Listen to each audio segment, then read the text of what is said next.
How to invite guests in Monday.com. Now that's what I'm going to show you guys in this pretty quick and easy video because it's actually super easy to do.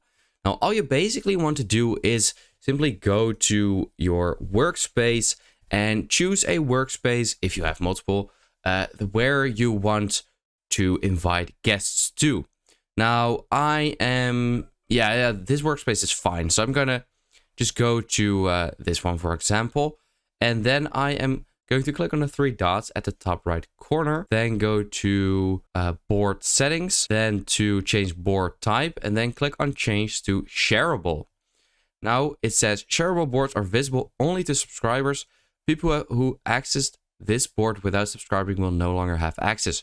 So change board to shareable, and now it is actually changed to shareable, as you can see, because that option is now gone. Then I can simply click on invite, I believe. Yeah, and here it says board guests, and I can enter that person's email, and I can invite them as guests. So that's basically it. I hope this very quick video helped you out, and I will see you in the next one. Have a good